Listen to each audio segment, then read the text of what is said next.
Great. Hey, folks. Thanks for giving some of your time to us this afternoon.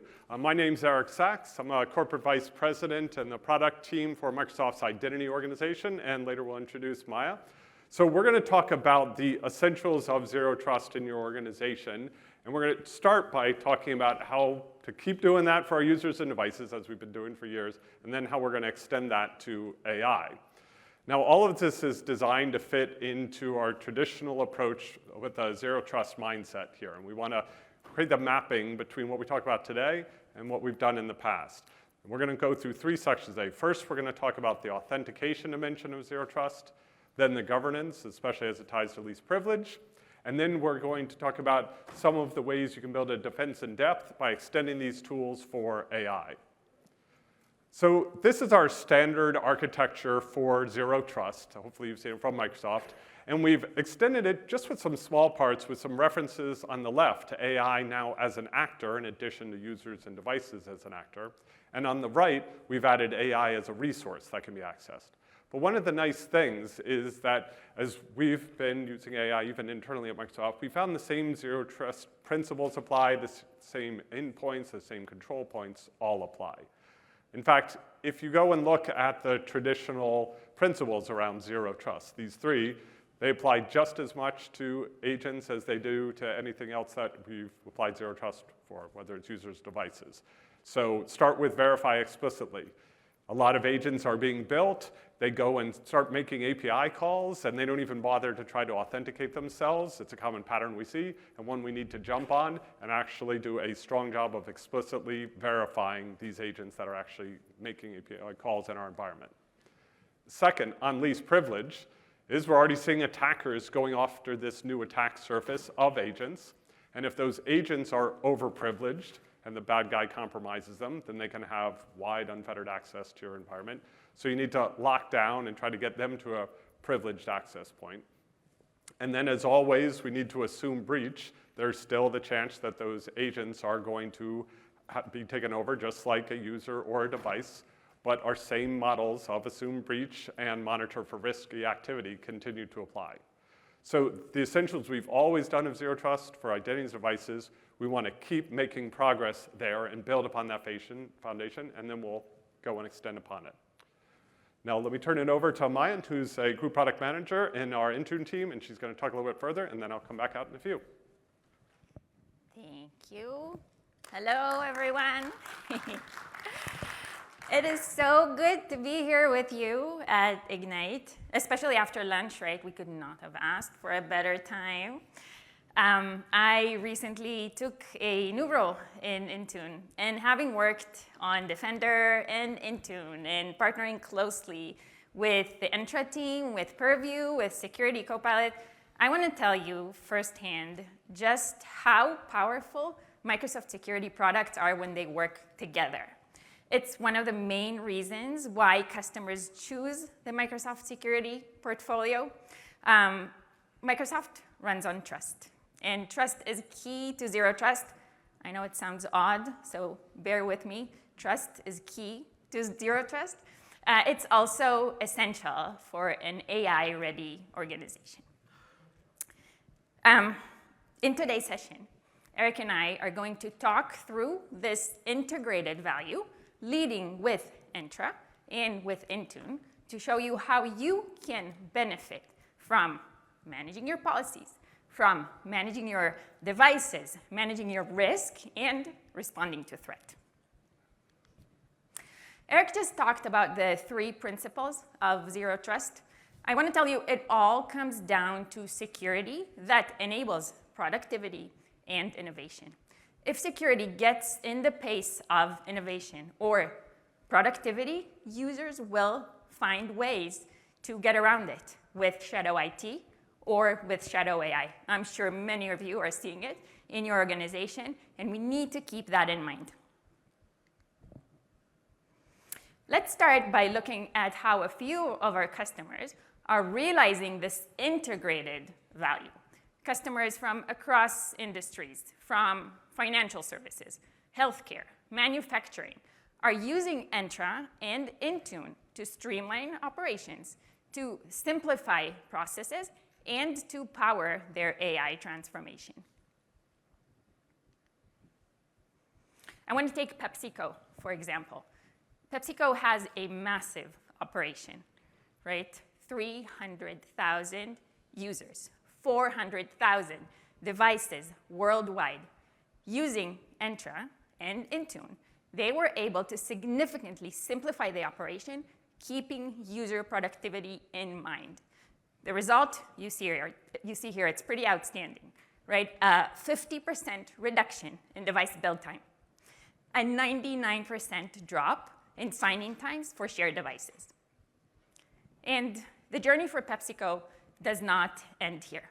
They are working to explore a future with more automation, with more AI, and they're working with Microsoft to understand how to position themselves for this future with Security Copilot, minimize repetitive tasks, optimize for automation, and keep user productivity in mind. All right, we're going to go back to take a deeper look into an AI-ready organization, starting with authentication, and I'm going to call Eric back. All righty, thank you, folks. So in the authentication area, there's a line we like to use, that bad guys, they don't break in, they sign in. And as soon as they do, we like to say they move laterally within the organization. But now, unfortunately, we've also empowered the bad guys because if they break into a user's account, they have all these great copilots they can use to search around your organization and make it easier for them to find high-value information or secrets to enable them to access workload identities. So it is even more important than ever that we protect that front door to the sign-in flow. Now, hopefully this audience knows the traditional answer for that is multi-factor authentication. It's great. Even basic MFA protects against almost all of these attacks. However, as we note at the bottom, we still are seeing a little bit less than half of the work accounts on Microsoft Entra protected with MFA. The even scarier figure from my perspective is about 20% of admin accounts, those more privileged accounts, are not protected by MFA. So this is just wide open for the bad guys to get in. So we spend a lot of time talking with customers, trying to understand, okay, what's kept them from deploying MFA more widely in their organizations? And it almost always boils down to one simple dimension, which is usability. Because MFA is not fun, it's not sexy, right? People don't jump out of bed in the morning to do it. And it leads to training costs, help desk costs, and the worst that organizations are increasingly quantifying is lost productivity from good employees who've been locked out of their accounts and can't get back in. So what can we do about that? Well, one of the things we want to recognize is there's not one single thing we can do for all organizations. There are different points of sort of the journey that we use here visually for implementing strong authentication. And they have different user groups, even in the same organization, at different steps in that journey. Some may still be using passwords. Hopefully they've gotten MFA for most, maybe even passwordless. And then, especially for like admins, hopefully they're playing around with phishing-resistant credentials like passkeys and other security-resistant options. Now, at Microsoft itself, if any of you all follow our Secure Future initiative, we have managed to drag our employees up to the top of that mountain, and we actually require phish-resistant credentials, specifically passkeys or security keys, when employees want to perform risky actions. Now, that's great, but I got to tell you, it's pretty painful, and I wouldn't want to force that on all the organizations out there. So we need to try to find a way to make that simpler. Now, my job at Microsoft, as I introduced myself as looking over identity at Microsoft, that is not just Entra. Any Xbox gamers out there? A couple. Why not more of you? Darn, it's a PlayStation group. Well, I also sit over the consumer identity system at Microsoft as well, helping those end users who are trying to log into their Xbox games, their personal Outlook. And before I joined Microsoft about 5 years ago, I led Google's identity team for about 15 years, similarly focused on trying to make sign-in, sign-up as easy for users as possible. And there is one major investment that has been going on the last 10 years across Google, plus Microsoft, plus Apple, to improve the usability of MFA, and that's synced passkeys. So we announced this week that within Microsoft, we do now have public preview support for synced passkeys for your organization. Now, we support plenty of other forms of authentication. One of my favorites is security keys for administrators, where help desk costs aside, you should just do the best you can for them. But for your broader audience, if you are either still trying to expand your MFA rollout, or even if you have an MFA rollout, but you want to reduce those negative costs like the productivity hit, then this is a great option to look at.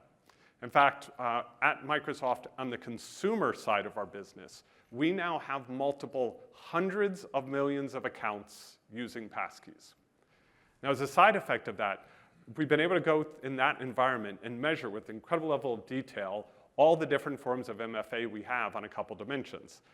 What's the success rate in registering? What's the success rate in sign-in?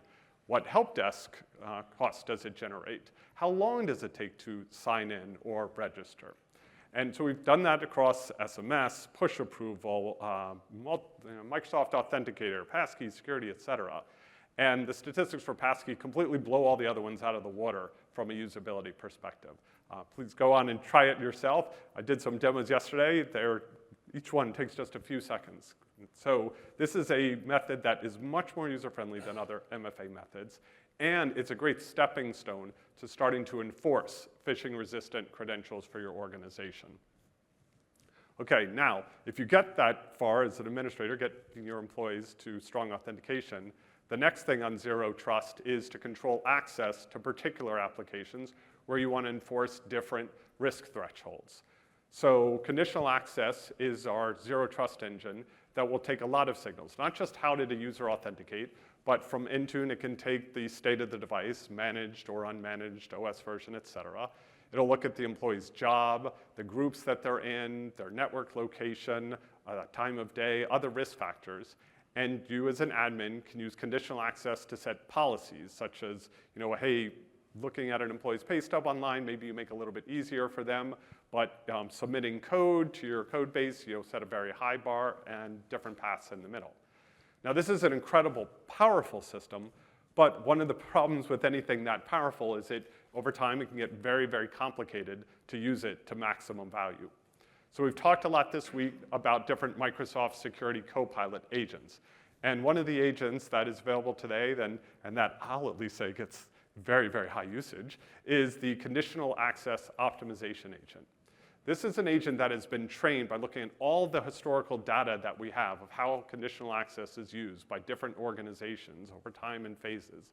And you can then run it against your tenant and get the guidance from this agent about how you might tune your conditional access policies. So that can include things like simplifying them, finding gaps, and phased rollout plans. And that phased rollout plan is a key one. For any of those of you who have actually worked with conditional access, it can be a little scary because if you're raising the security bar in application, you might accidentally lock out some users that you shouldn't, and you'll get yelled at. But there is a feature in conditional access where any change you want to make, you can roll it out in slow phases and give it guidelines on how to do that. It's possible, it's just a lot of work, so we find that generally speaking, humans who are doing conditional access administration don't take advantage of that feature. But fortunately, the conditional access agent has all the time in the world, so every policy change it suggests, by default, it will take advantage of a phased rollout plan.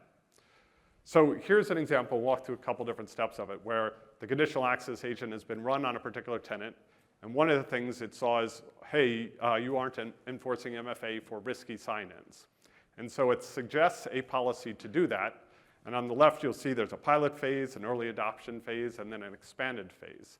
And you can go in and tune what groups it suggests targeting. It's going to initially try to target what it thinks is low-risk users and expand from there.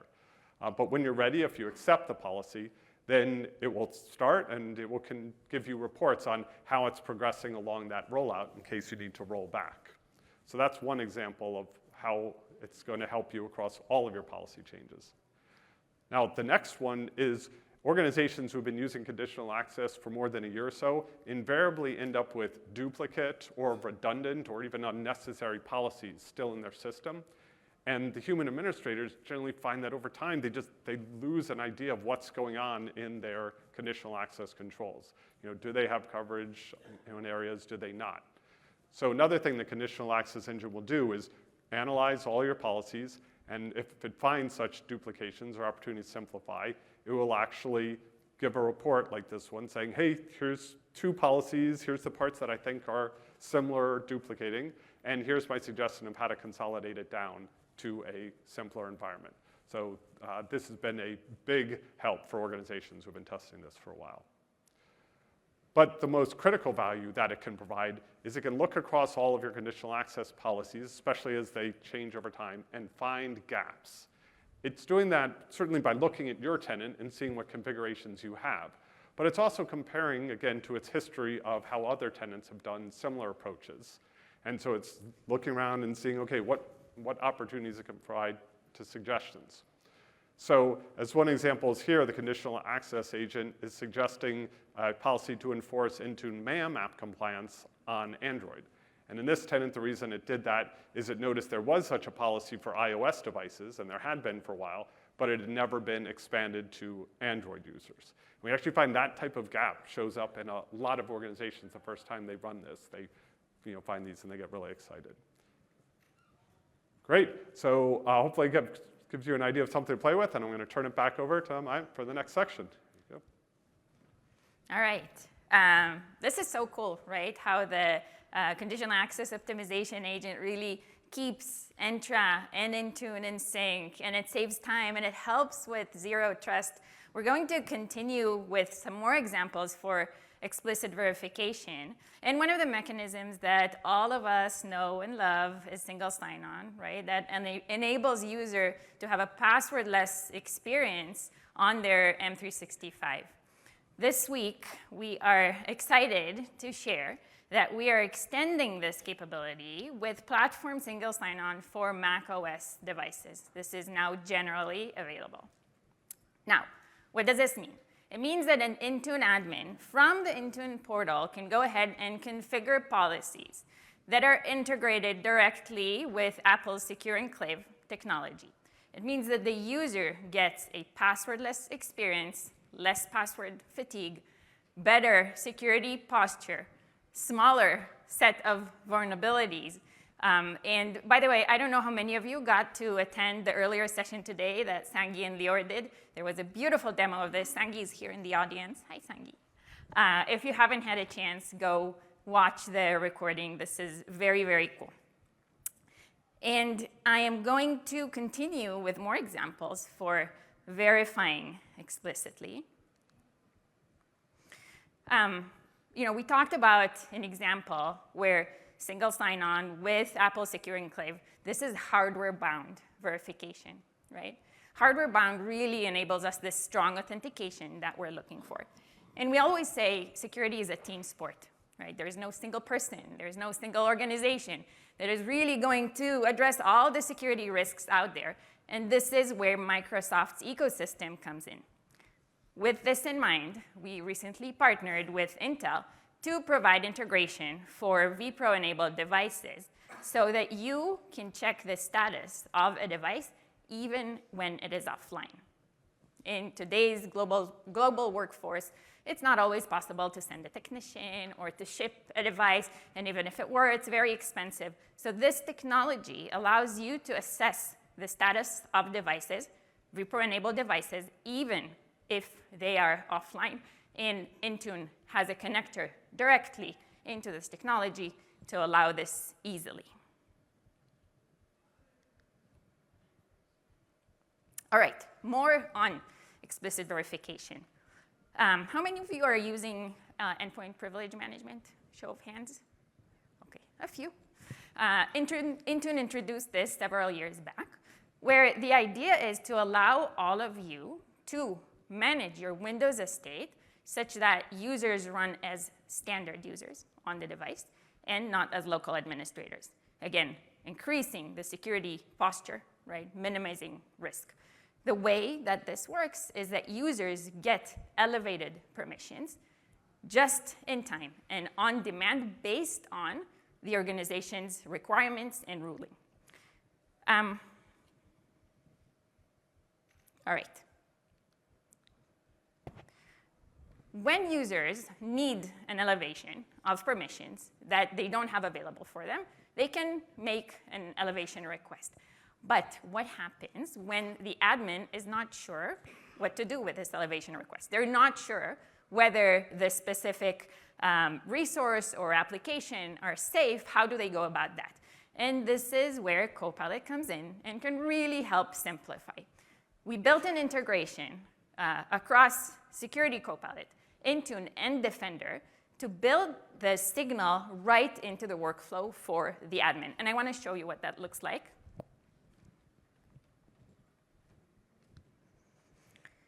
So before I start the demo, I'll explain because it runs a little fast. What we're going to see here is a user who is wanting to install a printer on their device. They don't have the right permissions. They need to request elevated permissions. And then we'll see how the admin uses Copilot to determine whether this is a safe or unsafe elevation. OK. So here goes the user. They're requesting elevation. They're justifying why.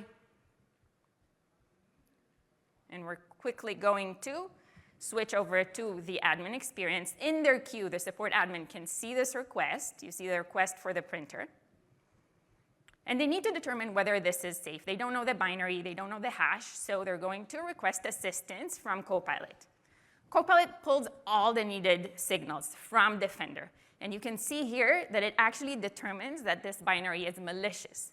Obviously, they're going to deny this request. It's a really nice example of the Microsoft security portfolio coming together. And it's part of Copilot. I know you heard this a lot this week, but if you're an E5 customer, all of this goodness is included now in E5. OK.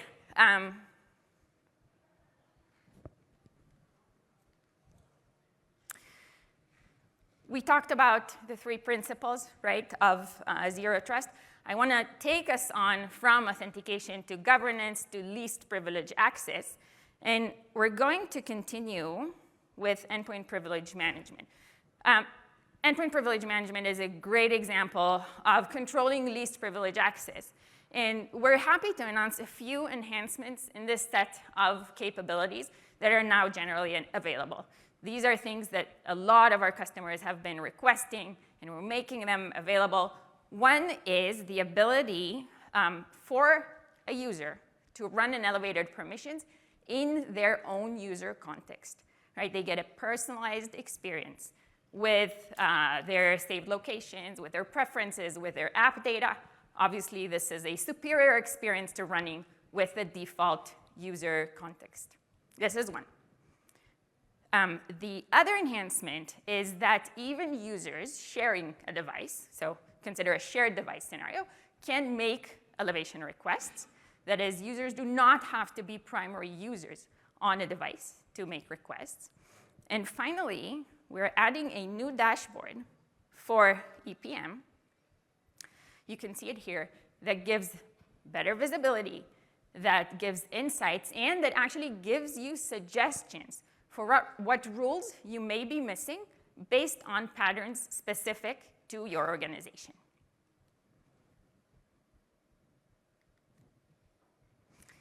And there's more on EPM. Show of hands, how many of you had a chance to play with Explorer? This is a Copilot capability that we released in Intune over the summer. All right, if you haven't, you definitely should. This is an experience that really allows you, with natural language, to pull the data that you need directly in your workflow to get the results, to analyze them, and to take action. Copilot makes it very easy because you don't need to be a data expert.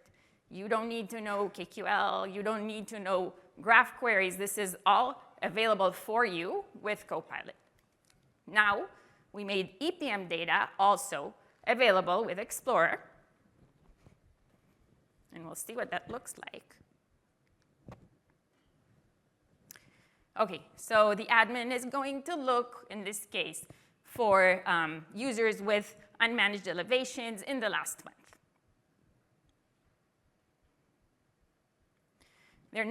They're going to not only get the list of users and elevations, but also insights from Copilot on here's the query I ran, and here's what it means, and here are the insights that you can get from the data. They can also pivot on a specific user if they wanted to. Maybe this user had a high number of elevation requests, and they want to understand what's going on. So we're going to do that. and pivot on the user, and you get the data in front of you. Again, you don't need to be a data expert. All of this data is available regardless, but Copilot and Explorer make it so easy to pull and act on.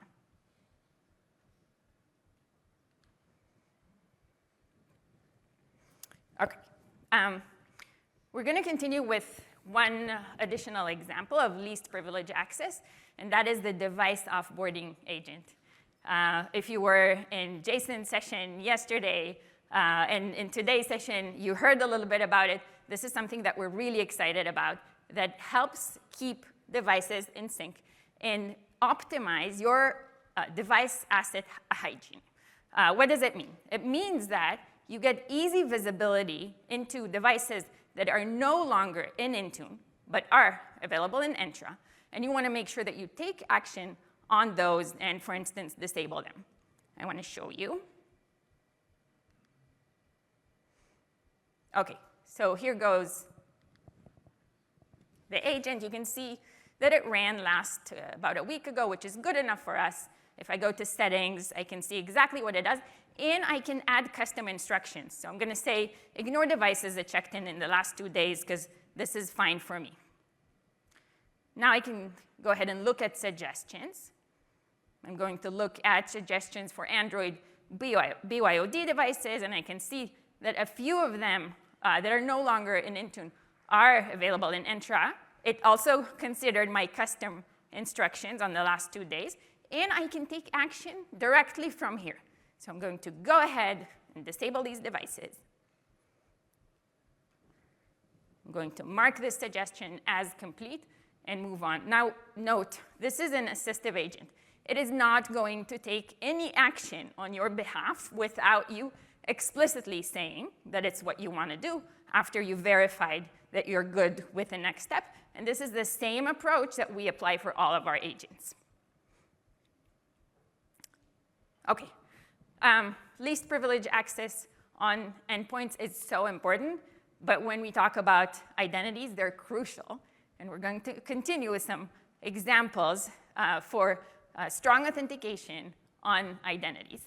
Great. OK, thanks. Oh, sorry. OK, so as you said, least privilege on endpoint, great, but then least privilege for the applications users access in the cloud. We wish that more of our customers had moved forward on this, but we actually find that most organizations, if they have a successful phishing attack, they come to realize after the fact that an employee had way more access than was necessary, and the bad guy took advantage of it.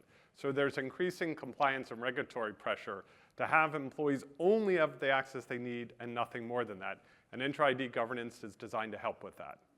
I'm going to run through quickly a couple of examples. I was going to show another Copilot agent, but Maayan and I are excited. We're talking too much, so I'm going to skip that part. But let me give you a summary of Entra ID governance. It is the core features of governance that organizations are being asked to do today, where it starts with onboarding of new employees, hooking directly into your HR provisioning systems and using that to create new accounts and decide what level of access people need to have to particular cloud resources and on-premise resources based on their job and their role.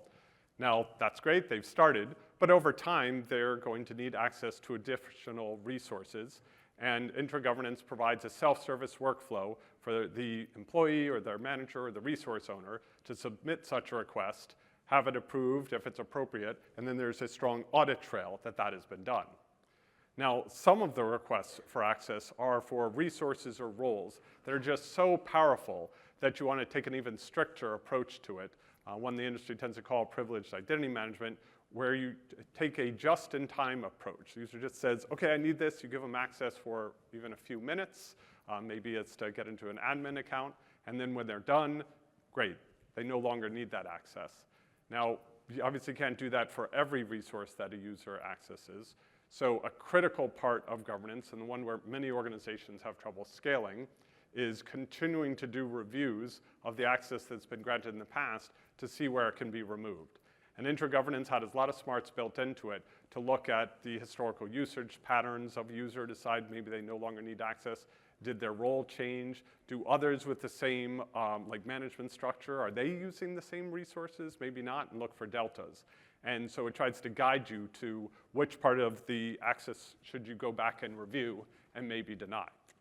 And then the last part is, of course, if you have an employee who actually leaves the organization, then you're going to want to remove their access. Except we find most organizations, it's not that 0 and 1. You need to remove almost all access, but maybe a fired employee still needs access to their last pay stub. Or maybe it's a partner or guest where governance is also critical, and they no longer need access to a current project, but maybe they are going to onboard in the future, and they're going to access another project. So it gives you that type of granular controls. Give me a minute. I'm just going to switch ahead. Now, a common question we get is, OK, I can sort of see how that hooks into my Intra service that expands to my cloud-based services, but what about the services that are hooked to my on-premise Active Directory? Many organizations are still trying to migrate more and more to the cloud. And fortunately, one of the big investments we've made and that we're announcing an update on this week is using Intra as the source of authority for user and group information that is then synchronized back on-premise. You may not be ready yet to completely eliminate some of that on-premise Active Directory or LDAP infrastructure, but you can start using the cloud as your source of authority and then leverage things like conditional access, strong authentication, Intra governance to manage the environment and sync the information down, so you're over time reducing your dependency on that on-premises environment.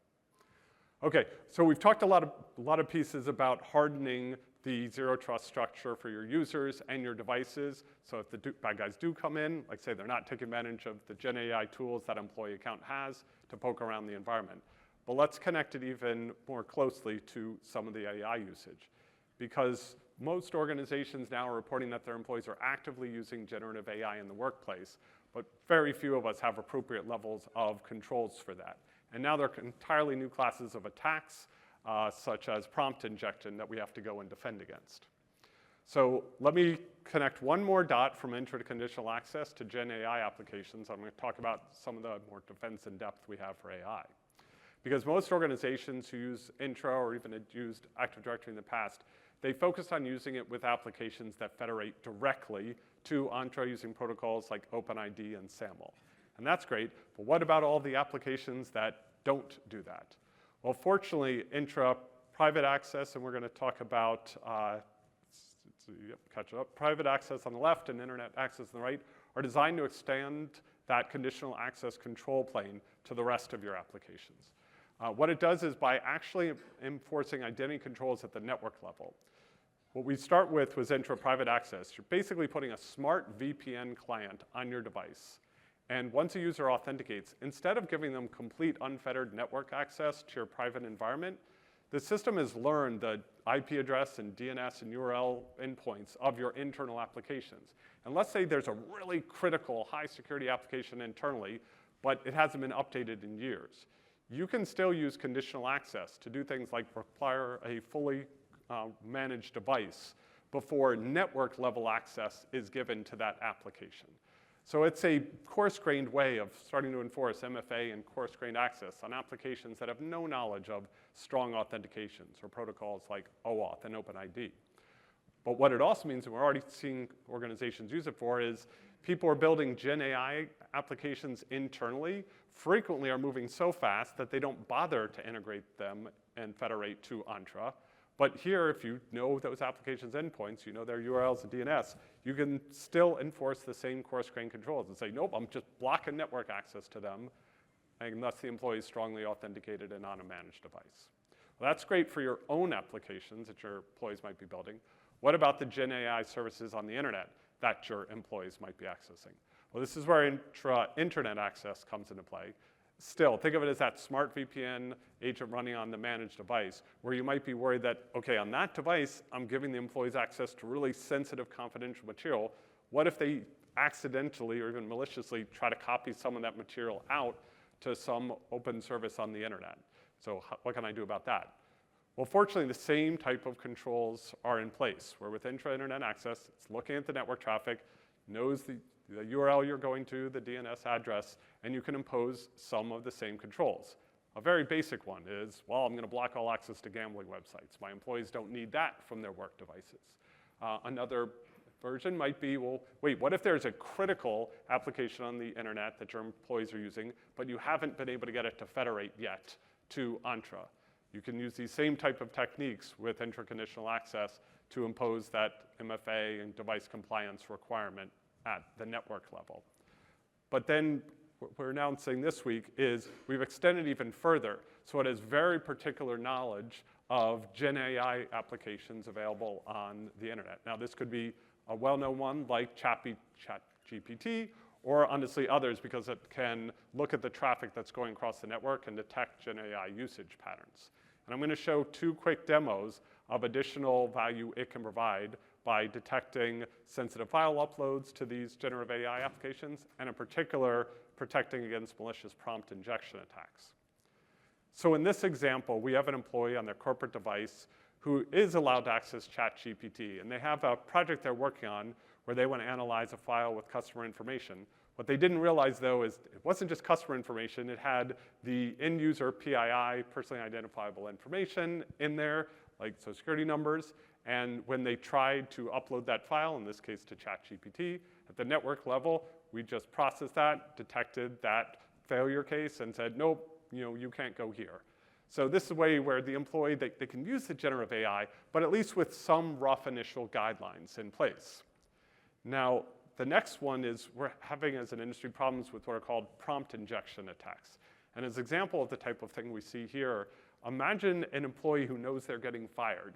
They can go and do evil things like, in a critical document in the company, put some text that they actually hide. It makes it look like white text, but we're unhiding it here. And it's an instruction to generative AI that looks at the doc to take any sensitive emails it can find, sensitive documents it can find, and email it to the fired employee. So if some good employee in the company happens to take this file and sends it to even the corporate GenAI system, that can trick that GenAI application to perform that malicious application. And people are moving so fast and building new GenAI endpoints, they're not all implementing prompt injection protection in the GenAI app itself. But here, at a coarse-grained level across all the network activity, intra-internet access is able to detect that type of pattern and provide that coarse-grained protection against prompt injection attacks. Cool. Let me hand it off to Maayan, and we'll fit on our last few sections. Okay. So we saw how you can secure access to AI at the network level with AI applications.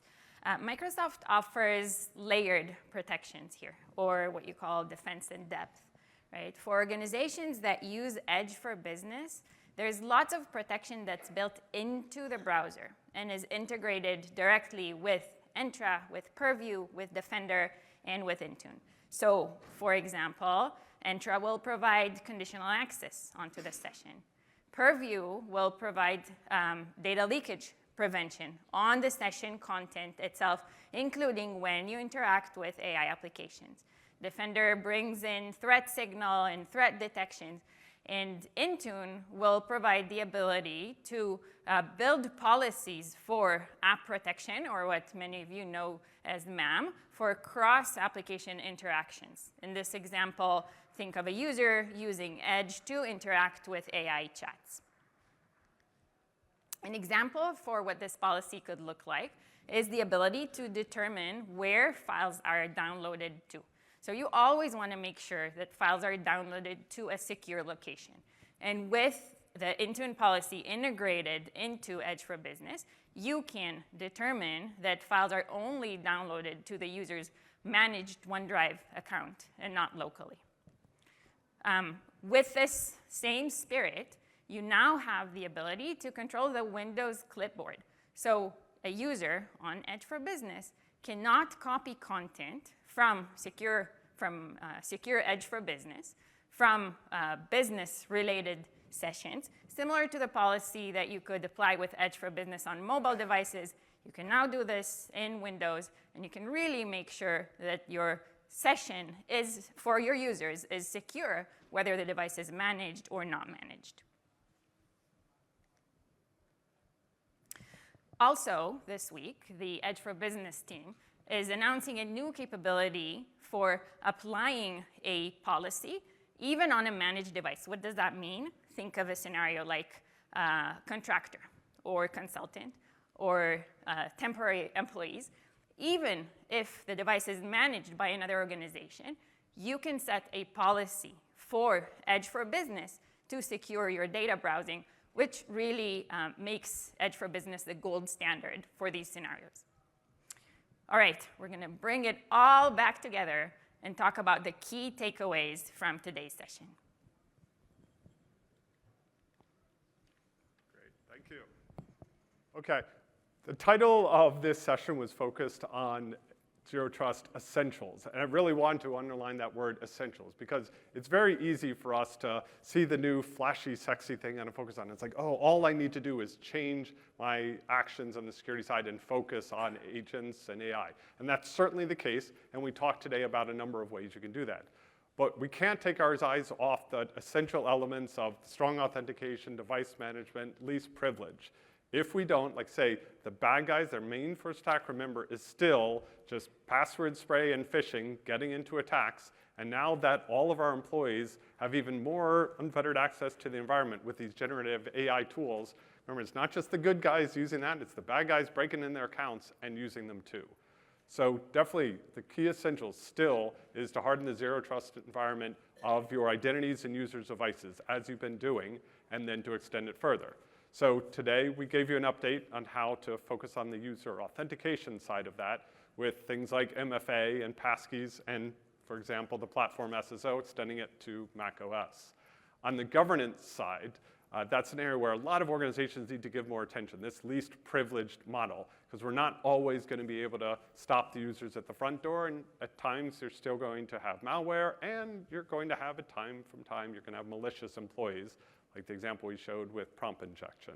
So locking down what employees can do on their endpoint with different services on the cloud is critical. So we talked about governance, we talked about endpoint privilege management, we talked about Copilot and Intune. These are all different features you can take advantage of to really reduce your risk level.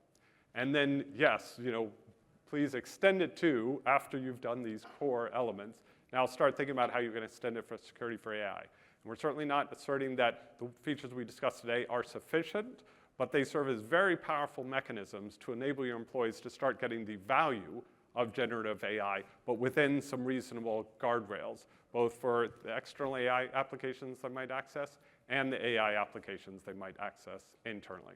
So I hope this helps you all, makes you feel more comfortable that you can support your organizations as they're making that transformation into AI. And I can give a hand of applause to Maayan for joining me up here, but thanks for y'all's time. And to Eric.